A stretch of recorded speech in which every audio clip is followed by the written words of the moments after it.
बिहारमध्ये पुन्हा एकदा एनडीएचे सरकार येणार हे आता जवळपास निश्चित झालंय। 243 जागांवरील कल समोर आला असून एनडीएने 200 पेक्षा जास्त जागांवर आघाडी घेतली आहे, तर महागठबंधन 40च्या पारही जाऊ शकलेलं नाहीये। विशेष म्हणजे बिहारमध्ये भाजप सर्वात मोठा पक्ष ठरलाय, त्यामुळे आता मुख्यमंत्री कोण होणार याची चर्चा सर्वत्र सुरू झाली आहे। भाजपने बिहारमधील स्थानिक पक्षाला मागे टाकत सत्तेकडे वाटचाल केली आहे। बिहारमध्ये सर्वात मोठा पक्ष भाजप ठरलाय। भाजपचे तब्बल 91 उमेदवार आघाडीवर आहेत, तर दुसरीकडे स्थानिक पक्ष असलेल्या राष्ट्रीय जनता दल पक्षाला मात्र सपाटून मार खावा लागतोय। भाजपने बिहारमध्ये 101 जागा लढवल्या होत्या, त्यापैकी तब्बल 91 जागांवर आघाडी घेतली आहे। म्हणजेच फक्त 10 जागांवर भाजपचे उमेदवार आघाडीवर आहेत।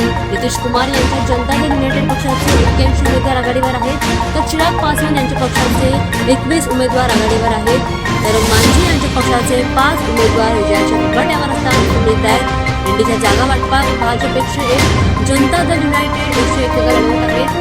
चिराग पासवान यांची लोक जनशक्ती पार्टी 29 जागांवर उमेदवार उतरवले, तर जीतन राम मांझी यांच्या हिंदुस्थान अवाम मोर्चाच्या वाट्याला फक्त 6 जागा आल्या होत्या।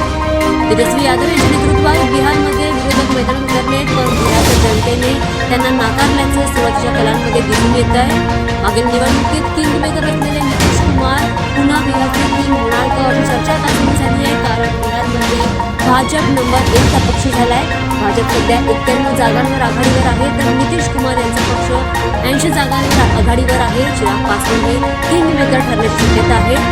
पासवान यांच्या पार्टीचे उमेदवार 20 पेक्षा जास्त चिन्हे दिसून येत आहे। 20 जागांवर त्यांचे उमेदवार आघाडीवर आहेत। भाजपचा मुख्यमंत्री कोण होणार? नितीश कुमार होणार? नितीश कुमार पुन्हा खुर्चीवर बसणार का? याबाबत आता देशभरात सर्वत्र चर्चा सुरू झाली आहे।